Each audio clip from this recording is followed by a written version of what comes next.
एक समय की बात है। किसी गांव में एक बहुत ही ज्ञानी पंडित रहता था। एक दिन वह अपने बचपन के एक मित्र से मिलने किसी दूसरे गांव जा रहा था। उसका वह मित्र बचपन से ही गूंगा और एक पैर से अपाहिज था। पंडित के गांव से मित्र का गांव काफ़ी दूर था और रास्ते में और भी कई सारे छोटे छोटे गांव पड़ते थे। पंडित अपने धुन में चला ही जा रहा था कि रास्ते में उसे एक आदमी और मिल गया और वह भी पंडित के साथ साथ चलने लगा। उस आदमी को देख पंडित खुश हो गया। उसने सोचा, चलो अच्छा हुआ, साथ साथ चलने से सफ़र आसानी से कट जाएगा। बात की शुरुआत करने के लिए पंडित ने उस व्यक्ति से उसका नाम पूछा तो उसने अपना नाम महाकाल बताया। पंडित को यह नाम कुछ अजीब सा लगा, लेकिन उसने नाम के विषय में कुछ और पूछना उचित न समझा। दोनों धीरे धीरे साथ में चल ही रहे थे कि तभी रास्ते में एक गांव पड़ा। गांव का प्रवेश द्वार आते ही महाकाल ने पंडित से कहा, तुम आगे चलो, मुझे इस गांव में एक संदेश देना है, मैं तुमसे आगे मिलता हूँ। पंडित ने कहा, ठीक है, और वह आगे चल पड़ा।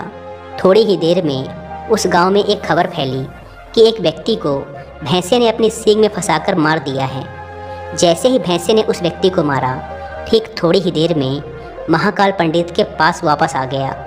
फिर दोनों चलना शुरू कर देते हैं और चलते चलते एक दूसरे गांव के बाहर पहुंचते हैं। उस गांव के बाहर एक बड़ा सा मंदिर बना था और ठहरने की व्यवस्था भी अच्छी लग रही थी। पंडित के मित्र का गांव भी अभी वहां से काफ़ी दूर था और रात भी होने वाली थी। तो पंडित ने महाकाल से कहा, रात्रि होने वाली है, पूरे दिन चलते चलते थक भी चुके हैं और भूख भी लग रही है, तो भोजन करके यही रात्रि विश्राम कर लेते हैं, फिर सुबह आराम से आगे की यात्रा करेंगे। महाकाल ने कहा, ठीक है, मुझे इस गांव में किसी को कुछ ज़रूरी सामान देना है, तुम भोजन करके आराम करो, मैं बाद में आकर भोजन कर लूँगा। इतना कहकर वह वहाँ से चला गया।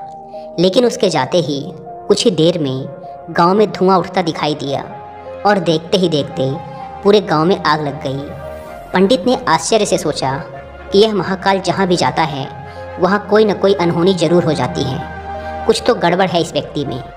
लेकिन पंडित ने रात्रि में महाकाल से इस बारे में कुछ भी पूछना ठीक न समझा। सुबह होते ही फिर दोनों ने अपने गंतव्य की ओर चलना शुरू कर दिया। कुछ देर चलने के बाद रास्ते में फिर एक गांव आया। महाकाल ने फिर पंडित से कहा, आप आगे चलते रहिए, मुझे इस गांव में भी एक ज़रूरी काम है, मैं जल्दी से वह काम निपटा कर आपसे आगे वाले रास्ते में मिलता हूँ। यह कहकर महाकाल वहाँ से चला गया। लेकिन पंडित इस बार आगे नहीं गया। वह वहीं खड़ा होकर महाकाल को देखता रहा कि वह कहाँ जाता है और क्या करता है। तभी थोड़ी देर बाद लोगों की आवाज़ सुनाई देने लगी कि एक व्यक्ति को सांप ने काट लिया है और उसकी मृत्यु हो गई है। ठीक उसी समय महाकाल फिर पंडित के पास पहुंच गया। लेकिन इस बार पंडित से रहा नहीं गया और उसने महाकाल से पूछ ही लिया कि तुम जिस भी गांव में जाते हो वहाँ कोई ना कोई अनहोनी ज़रूर हो जाती है, क्या तुम मुझे बता सकते हो कि ऐसा क्यों होता है? महाकाल ने कहा, पंडित जी, आप तो मुझे बहुत ज्ञानी मालूम पड़े थे, इसीलिए मैं आपके साथ चलने लगा था, क्योंकि ज्ञानियों का साथ बहुत अच्छा होता है, परंतु आप अभी तक समझ नहीं पाए कि मैं कौन हूँ। पंडित ने कहा, मैं समझ तो गया हूँ, लेकिन मुझे कुछ शंका है। अगर आप ही अपना उपयुक्त परिचय दे दें तो मेरे लिए आसानी होगी।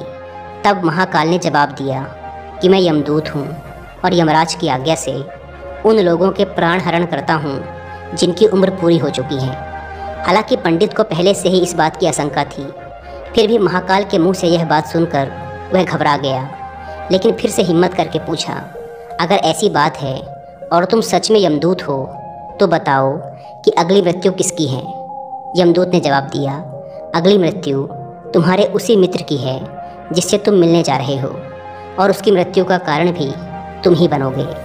यह बात सुनकर पंडित सहम गया और सोच में पड़ गया कि अगर सच में यह महाकाल यमदूत हुआ तो उसकी बात भी सच होगी और उसके कारण मेरे बचपन के सबसे अच्छे मित्र की मृत्यु हो जाएगी। तो सबसे अच्छा तो यही होगा कि मैं अपने मित्र से मिलने ही ना जाऊं, कम से कम मैं उसकी मृत्यु का कारण तो नहीं बनूंगा। महाकाल ने मुस्कुराते हुए कहा, तुम जो सोच रहे हो वो सब मुझे पता है, मगर तुम्हारे अपने मित्र से मिलने ना जाने से नियति नहीं बदल जाएगी। तुम्हारे मित्र की मृत्यु तो निश्चित है और वह अगले कुछ ही पलों में घटित होने वाली है। महाकाल के मुंह से ऐसी बातें सुनकर पंडित को झटका लगा, क्योंकि महाकाल ने पंडित के मन की बातें पढ़ ली थी, जो कि एक सामान्य व्यक्ति के लिए संभव नहीं है। अब पंडित को विश्वास हो गया कि यह महाकाल सचमुच में यमदूत ही है। जब पंडित को यह पूर्ण विश्वास हो गया कि महाकाल यमदूत है, तो वह घबरा गया। वह अपने मित्र की मृत्यु का कारण नहीं बनना चाहता था, इसीलिए वह पलटकर अपने गांव की तरफ वापस जाने लगा। लेकिन जैसे ही पंडित वापस जाने के लिए मुड़ा, उसने देखा कि उसका मित्र तेजी से उसकी तरफ चला आ रहा है, जो कि पंडित को देखकर अत्यंत प्रसन्न दिखाई पड़ रहा था। अपने मित्र के आने की गति को देखकर पंडित को ऐसा लगा कि जैसे उसका मित्र काफ़ी देर से उसका ही पीछा कर रहा है। लेकिन वह बचपन से ही गूंगा था और एक पैर से लंगड़ा भी, इसीलिए ना तो वह पंडित को आवाज़ देकर रोक पा रहा था और ना ही उस तक पहुंच पा रहा था। लेकिन जैसे ही वह पंडित के पास पहुंचा, अचानक ही ज़मीन पर गिर पड़ा और उसकी मृत्यु हो गई। पंडित हक्का बक्का होकर महाकाल की ओर देखने लगा, जैसे कि वह पूछना चाह रहा हो कि आखिर क्या हुआ। महाकाल पंडित के मन में उठ रहे प्रश्नों को समझ गया और बोला, तुम्हारे मित्र ने पिछले गांव में ही तुम्हें देख लिया था और वह वहीं से ही तुम्हारा पीछा कर रहा था, लेकिन गूंगा और लंगड़ा होने की वजह से वह तुम तक नहीं पहुंच पाया। उसने अपनी पूरी ताकत लगाकर तुम तक पहुंचने का प्रयास किया, लेकिन बुढ़ापे में बचपन जैसी ताकत नहीं होती, इसीलिए हृदयघात के कारण तुम्हारे मित्र की मृत्यु हो गई। क्योंकि वह तुमसे मिलने के लिए अपनी सीमाओं को तोड़कर तुम्हारे पीछे भाग रहा था, इसीलिए अपने मित्र की मृत्यु का कारण भी तुम ही कहलाओगे। अब पंडित को पूर्णतः यह विश्वास हो गया था कि महाकाल एक यमदूत है और उसका कार्य जीवों के प्राण हरना है। लेकिन पंडित एक ज्ञानी व्यक्ति था। वह यह भी जानता था कि मृत्यु पर किसी का वश नहीं है, सबको एक ना एक दिन मरना ही है। यही सोचकर उसने अपने आप को संभाल लिया। लेकिन अचानक ही पंडित के मन में स्वयं की मृत्यु के बारे में जानने की इच्छा हुई, इसीलिए उसने महाकाल से पूछा, जब मृत्यु मेरे मित्र की होनी थी तो तुम शुरू से ही मेरे साथ क्यों चल रहे थे? यह प्रश्न सुनकर महाकाल जोर से हंसा और बोला, मैं तो हर पल हर क्षण सभी के साथ चलता हूँ, किंतु लोग पहचान नहीं पाते, क्योंकि लोगों के पास अपनी समस्याओं के अलावा किसी और व्यक्ति, वस्तु या घटना के बारे में सोचने, समझने या उसे देखने का समय ही नहीं होता। पंडित ने कहा, तो क्या तुम ये बता सकते हो कि मेरी मृत्यु कब, कहाँ और कैसे होगी? महाकाल ने कहा, हालांकि किसी भी सामान्य जीव के लिए अपनी मृत्यु के बारे में जानना ठीक नहीं है, क्योंकि कोई भी जीव हो वह अपनी मृत्यु के बारे में जानकर दुखी ही होता है। परंतु तुम ज्ञानी व्यक्ति मालूम पड़ते हो और तुमने जिस तरीके से अपने मित्र की मृत्यु को सहन कर लिया है, उसे देखकर लगता है कि तुम अपनी मृत्यु के बारे में जानकर भी दुखी नहीं होगे। तो तुम्हारी मृत्यु आज से ठीक 6 महीने बाद आज ही के दिन किसी दूसरे राज्य में फांसी लगने से होगी। और सबसे आश्चर्य की बात तो ये होगी कि तुम स्वयं ही खुशी से उस फांसी को स्वीकार कर लोगे। इतना कहकर महाकाल वहाँ से चला गया, क्योंकि अब महाकाल के पास पंडित के साथ चलते रहने का कोई कारण ना था। इसके बाद पंडित ने अपने मित्र के शरीर का अंतिम संस्कार किया और यथाशक्ति उसके क्रियाकर्म करके अपने गांव वापस आ गया। लेकिन कोई व्यक्ति कितना भी ज्ञानी क्यों ना हो, अपनी मृत्यु के बारे में जानकर दुखी तो होता ही है और मृत्यु से बचने का कोई न कोई उपाय भी खोजता है। तो पंडित ने भी वही किया। क्योंकि पंडित विद्वान था, इसीलिए उसकी पहचान उस राज्य के राजा तक थी। पंडित ने सोचा कि राजा के पास तो कई सारे ज्ञानी मंत्री हैं, वो मेरी मृत्यु से संबंधित समस्या का कोई ना कोई समाधान निकाल ही लेंगे। पंडित यही सब सोचता हुआ राज दरबार में पहुंच जाता है और राजा से सारी घटना कह सुनाता है। राजा ने अपने मंत्रियों को सारी समस्या बताई और उनसे सलाह मांगी। अंत में सभी ने विचार विमर्श करके कहा, अगर पंडित की बात सही है तो उसकी मृत्यु भी 6 महीने बाद ही होगी। लेकिन मृत्यु तो तब होगी जब वह किसी दूसरे राज्य में जाएगा। यदि वह किसी दूसरे राज्य में जाए ही ना तो मृत्यु ही नहीं होगी। मंत्रियों की यह सलाह राजा को भी सही लगी। इसके बाद पंडित के रहने की सारी व्यवस्था महल में ही कर दी गई और राजा के आदेश के बिना उस पंडित से किसी को भी नहीं मिलने दिया जाता था। लेकिन पंडित कहीं भी आ जा सकता था, ताकि पंडित को ये न लगे कि वो राजा की कैद में है। परंतु पंडित डर के मारे स्वयं ही कहीं आता जाता नहीं था। धीरे धीरे महीने गुजरे और पंडित की मृत्यु का समय नज़दीक आने लगा और अंततः वह भी दिन आ गया जिस दिन पंडित की मृत्यु होनी थी। तो जिस दिन पंडित की मृत्यु होनी थी उसकी एक रात पहले पंडित डर के मारे जल्दी ही सो गया ताकि जल्दी से वह रात बीत जाए और अगला दिन आ जाए ताकि मृत्यु टल सके। लेकिन पंडित को नींद में चलने की बीमारी थी और अपनी इस बीमारी के बारे में वह स्वयं ही नहीं जानता था। तो फिर राजा, मंत्री या किसी वैद्य को इसके बारे में बताने का कोई प्रश्न नहीं उठता। पंडित अपनी मृत्यु को लेकर बहुत चिंतित था, इसीलिए वह पिछले कई दिनों से ठीक से सो भी नहीं पाया था। और नींद में चलने की बीमारी भी तभी होती है जब व्यक्ति ठीक से सो नहीं पा रहा हो। तो उस रात भी पंडित को नींद में चलने का दौरा पड़ा। वह उठा और महल से निकलकर अस्तबल में गया। क्योंकि पंडित राजा का खास मेहमान था, इसीलिए किसी भी पहरेदार ने उसे नहीं रोका और ना ही किसी तरह की कोई पूछताछ की। अस्तबल में पहुंचकर वह सबसे तेज चलने वाले घोड़े की पीठ पर सवार होकर नींद में ही अपने राज्य की सीमा से बाहर दूसरे पड़ोसी राज्य में चला गया। इतना ही नहीं, वह दूसरे राज्य के राजा के महल में पहुंच गया। उस महल के पहरेदारों ने भी उसे नहीं रोका और ना ही कोई पूछताछ की। सभी लोग रात्रि का अंतिम प्रहर होने के कारण गहरी नींद में थे।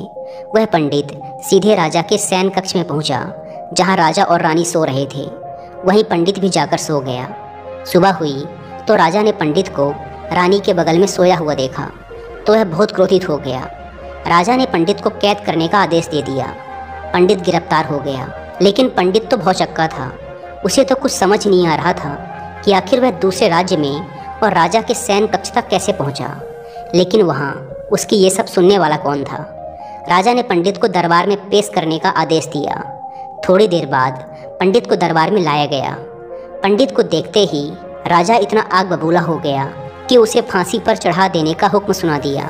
फांसी की सज़ा सुनकर पंडित कांप गया, लेकिन फिर भी थोड़ी सी हिम्मत जुटाकर राजा से बोला, महाराज, मैं नहीं जानता कि मैं राजमहल तक कैसे पहुंचा। मैं यह भी नहीं जानता हूँ कि आपके शयन कक्ष तक मैं कैसे आया और आपके महल के किसी पहरेदार या सैनिक ने मुझे रोका क्यों नहीं। लेकिन मैं इतना ज़रूर जानता हूँ कि आज मेरी मृत्यु होनी थी और वो होने भी जा रही है। राजा को यह बात थोड़ी अजीब लगी। उसने पंडित से पूछा, तुम्हें कैसे पता कि आज तुम्हारी मृत्यु होनी है। राजा के इस प्रश्न के जवाब में पंडित ने पिछले 6 महीने का सारा वृत्तांत राजा को कह सुनाया और बोला, महाराज, मेरा क्या, किसी भी सामान्य व्यक्ति में इतना साहस नहीं कि वह राजा के शयन कक्ष में राजा की उपस्थिति में रानी के साथ सो जाए। राजा को पंडित की बात में थोड़ा तर्क दिखाई पड़ा, परंतु उसने सोचा कि यह मृत्यु से बचने के लिए महाकाल और उसके द्वारा अपने मृत्यु की भविष्यवाणी की कहानी बना रहा है। इसीलिए राजा ने पंडित से कहा, यदि तुम्हारी बात सत्य है और आज ही तुम्हारी मृत्यु का दिन है, जैसा कि यमदूत महाकाल ने तुमसे कहा था, तो आज तुम्हारी मृत्यु का कारण मैं नहीं बनूंगा। लेकिन यदि तुम्हारी बात झूठी निकली तो निश्चित ही आज तुम्हारी मृत्यु का दिन होगा। क्योंकि जिस राज्य से पंडित आया था उस राज्य का राजा इस राजा का मित्र था। इसीलिए इस राजा ने तुरंत अपने कुछ सैनिकों को पड़ोसी राजा के पास भेजकर पंडित की बात की सत्यता का प्रमाण मांगा। भेजे गए सैनिक शाम तक लौटे और उन्होंने राजा को बताया कि महाराज, पंडित जो कुछ भी कह रहा है वो सब सत्य है। पड़ोसी राज्य के राजा ने पिछले 6 महीने से पंडित के रहने की सारी व्यवस्था अपने ही महल में कर रखी थी। पंडित राजा का खास मेहमान था। कल शाम राजा आखिरी बार पंडित से उसके कक्ष में मिले थे और उसके बाद यह इस राज्य में कैसे पहुंच गया इसकी जानकारी किसी को भी नहीं है। इसीलिए उस राज्य के राजा के अनुसार पंडित को फांसी की सज़ा देना ठीक नहीं है। लेकिन राजा के सामने एक नई समस्या थी, क्योंकि उसने बिना पूरी बात जाने ही पंडित को फांसी की सज़ा सुना दी थी। इसीलिए अगर पंडित को फांसी नहीं दी जाती तो राजा के वचन का अपमान हो जाएगा।